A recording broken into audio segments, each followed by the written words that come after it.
and welcome to today's interview on an important topic, cholesterol. అసలు ఈ cholesterol అనేది ఇప్పుడున్న ఎల్ఎల్ పాపులేషన్లో ఎంతవరకు ఉంటుంది, అసలు గుడ్ కొలెస్ట్రాల్ అంటే ఏంటి, బ్యాడ్ కొలెస్ట్రాల్ అంటే ఏంటి, దీని గురించి మొత్తం డిస్కస్ చేయడానికి we have doctor Anil garu, MD DM cardiology, FESC UK, FSCI USA, Sentini city hospital, Vijayawada. Okay doctor Anil garu, ఇప్పుడు మన భారతదేశంలో ఉన్న ఈ యంగ్ పీపుల్ ఈ కొలెస్ట్రాల్ గురించి ఎందుకు భయపడాలి? మనం చూసుకున్నట్లయితే కొలెస్ట్రాల్ గురించి ఎందుకు మన భారతదేశంలో భయపడాలంటే ముఖ్యంగా మనం తినే ఆహార అలవాట్లు వల్ల ఈ గుండె సమస్యలు కానీ, బ్రెయిన్ స్ట్రోక్స్ కానీ, కాలల్లో ఈ రక్తనాళాల జబ్బు కానీ చాలా త్వరగా వస్తుంది. దాంట్లోనూ మనం ఇప్పుడు ఈ మధ్య చూస్తూ ఉన్నట్టయితే యంగ్ పీపుల్ అంటే లెస్ దెన్ 45 yearsలో ఈ హార్ట్ అటాక్స్ అనేవి ఎక్కువ అవుతున్నాయి. అలాగే ఐదుగురిలో ఒకళ్ళు ఈ కొలెస్ట్రాల్ అబ్నార్మాలిటీ అని మనం చూస్తూ ఉంటాం. 28% మనం చూసుకుంటే చావులన్నింటిలో చూసుకుంటే కనుక హార్ట్ ప్రాబ్లం వల్ల చనిపోయిన వాళ్ళు ఎక్కువ మంది. అలాగే ప్రతి ఐదుగురిలో ఒకరికి ఖచ్చితంగా ఈ డిస్లిపిడీమియా అంటే ఏంటంటే కొలెస్ట్రాల్ ఆల్టరేషన్స్ ఎక్కువగా ఉంటూ ఉంటాయి. అందుకనే దీనికి ఎందుకు భయపడాలంటే ఇది కనుక మనం ఇనిషియల్ గా ట్రీట్ చేసుకోకపోతే గనక హార్ట్ ప్రాబ్లమ్స్, బ్రెయిన్ ప్రాబ్లమ్స్ వస్తుంటాయి. ఓకే, సో మామూలు 40+ వాళ్ళకి కాకుండా ఇప్పుడు రీసెంట్ గా కొంచెం 20 బిలో, లైక్ 30 బిలో పీపుల్ కూడా వస్తున్నాయి, యంగ్ పీపుల్ కి.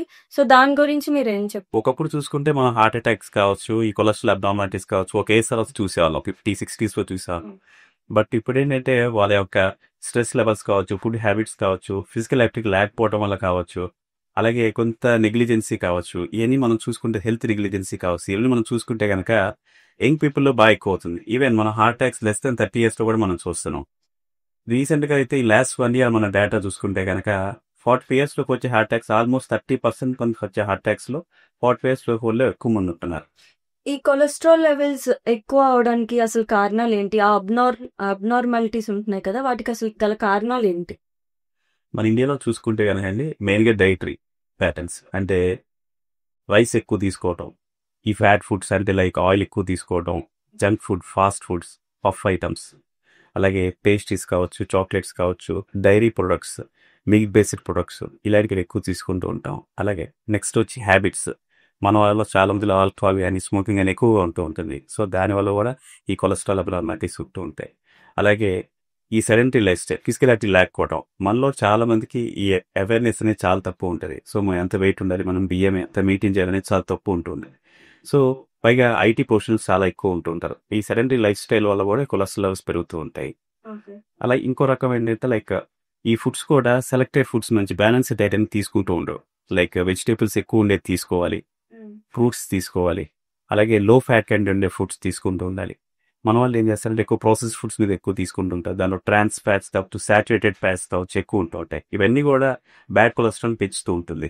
మన గుడ్ కొలెస్ట్రాల్ అంటే లైక్ పాలీ అన్సాచురేటెడ్ ఫ్యాట్స్ తీసుకోవాలి. సో ఈ పాలీ అన్సాచురేటెడ్ ప్యూఫా అంటాం మనం. ఈ ప్యూఫా ఫుడ్స్ ఎక్కువగా తీసుకుంటుండటం వల్ల కొలెస్ట్రాల్ లెవెల్స్ తగ్గుతూ ఉంటాయి. బట్ ఈ బ్యాలెన్స్ డైట్ చేసే వాళ్ళు ఇండియాలో చాలా తక్కువ మంది.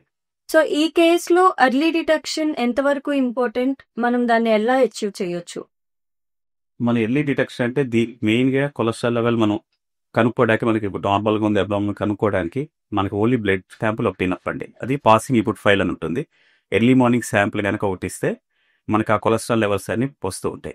దీని మన సిగిల్ ప్రోగ్రామ్ ఒకటి ఉంటుంది ఈ కొలెస్ట్రాల్ లెవెల్స్ చూడటానికి. అంటే సపోజ్ ఈ ఎర్లీ డిటెక్షన్ చేయటం వల్ల ఏంటంటే ఉపయోగం, మన హార్ట్ అటాక్స్ కావచ్చు, ప్యాంక్రియాస్ ప్రాబ్లం కావచ్చు, బ్రెయిన్ స్ట్రోక్స్ కావచ్చు, పెరిఫెరల్ ఆర్టెరియల్ డిసీజ్ కావచ్చు, కిడ్నీ ప్రాబ్లమ్స్ కావచ్చు, అలాగే కొంతమంది స్కిన్ మీద ఎల్లోయిష్ ప్లాక్స్ వస్తుంటాయి. అలాంటివి కాబట్టి కూడా మనం అవాయిడ్ చేయొచ్చు అనమాట. ఈ ఎర్లీ డిటెక్షన్ అంటే దేని ద్వారా మనం డిటెక్ట్ చేయొచ్చు? లైక్ ఏమన్నా సైడ్ ఎఫెక్ట్స్ ఉంటాయా? మనం చూసుకున్నట్టయితే ఇనిషియల్ లెవెల్స్ లో కనుక మనకి లిపిడ్ ప్రొఫైల్ అబ్నార్మల్ ఉంటే టాబ్లెట్స్ సరిపోతాయి. ఫర్ సపోజ్ ఇనిషియల్ లెవెల్స్ లో మనం కనుక నెగ్లెక్ట్ చేస్తే కనుక అవి ఆర్గాన్ డ్యామేజ్ దాకా వస్తూ ఉంటుంది. లైక్ హార్ట్ కావచ్చు, కిడ్నీస్ కావచ్చు, బ్రెయిన్ కావచ్చు, ఈ ఆర్గాన్ డ్యామేజ్ దాకా వస్తుంది. సో ఏ కండిషన్ లో మనకి ఆ పేషెంట్ బట్టి చూసి దాన్ని మనం ట్రీట్మెంట్ ఇస్తూ ఉంటాం. సో అసలు ఒక హెల్దీ అడల్ట్ లో ఐడియల్ కొలెస్ట్రాల్ లెవెల్ ఎంత ఉండాలి, అది ఎంత ఉంటే మనం నార్మల్ అని కన్సిడర్ చేయొచ్చు? మన కొలెస్ట్రాల్ లెవెల్స్ చూసుకుంటే కదా దానిలో కూడా చాలా టైప్స్ ఉన్నాయి. ఇందాక చెప్పినట్టుగా like LDL levels, HDL levels, total cholesterol and triglycerides. LDL వచ్చి లెస్ దెన్ 100 ఉండాలి, హెచ్డిఎల్ వచ్చి మోర్ దెన్ 40, అలాగే triglycerides less than 150, and total cholesterol వచ్చి లెస్ దెన్ 400 ఉండాలి. సో బట్ మనం అన్నిటికంటే ఎక్కువ ఉంటే టాబ్లెట్స్ స్టార్ట్ చేయాలా అంటే కాదు. ఫర్ సపోజ్ ఒకళ్ళు రిస్క్ ఫ్యాక్టర్స్ ఏవి లేవు, లైక్ హైపర్ టెన్షన్ కానీ డయాబెటీస్ కానీ ఇంకా వేరే అదర్ రిస్క్ ఫ్యాక్టర్స్ ఏమి లేవు అనుకుంటే వాళ్ళ ఎల్డిఎల్ లెవెల్స్ 190 వచ్చేదాకా మనం టాబ్లెట్ వాడకుండా మన లైఫ్ స్టైల్ మోడిఫికేషన్ చేసుకోవచ్చు. లైఫ్ స్టైల్ మోడిఫికేషన్ అంటే ఇందాక మనం మాట్లాడుకున్నట్టుగా డైట్ మెయింటైన్ చేయటం, ఫిజికల్ యాక్టివిటీ చేయటం, ఈ సెడెంటరీ లైఫ్ స్టైల్ ఏవి ఉండకుండా చేయటం, ఎక్కువ వెజిటేబుల్స్ తీసుకోవడం, కొంత ఫ్రూట్స్ తీసుకోవడం, ఇలాంటివి మనం చేస్తూ ఉండాలి. అలాగే ట్రైబులర్ లెవెల్స్ వచ్చి ఫర్ సపోజ్ మోర్ దెన్ 250 ఉంటే మనం ట్రీట్మెంట్ స్టార్ట్ చేస్తూ ఉంటాం. ఈ 150 to 210 లైఫ్ స్టైల్ మోడిఫికేషన్ మనం ప్రిఫర్ చేస్తూ ఉంటాం. అలాగే హెచ్టీ లెవెల్స్ వచ్చి 30 కంటే తక్కువ ఉన్నాయి అనుకోండి, మనం ట్రీట్మెంట్ స్టార్ట్ చేస్తుంటాం. దాని వేరే టాబ్లెట్స్ ఉంటాయి, లైక్ ఫిబ్రేట్స్ అని. మనం ఇనిషియల్గా ఎల్డిఎల్కి స్టాటిన్స్ వాడుతూ ఉంటాం. ఈ ట్రైగ్లిజరైడ్స్ ఏంటంటే స్టాటిన్స్ ప్లస్ ఫైబ్రేట్స్ వాడుతూ ఉంటాం. సో ఈ ఐడియల్ కొలెస్ట్రాల్ లెవెల్ మనం మెయింటైన్ చేయడానికి డైలీ లైఫ్ లో మనం ఎలాంటి జాగ్రత్తలు అనేది తీసుకోవాల్సి ఉంటుంది? దీన్ని మనం లైఫ్ స్టైల్ మోడిఫికేషన్ అంటూ ఉంటామండి. జనరల్గా అంటే ఫిజికల్ యాక్టివిటీ చేయమని చెప్తూ ఉంటారు, బట్ ఎంత చేయాలి ఏంటి అనేది మనం చూసుకోవాలి.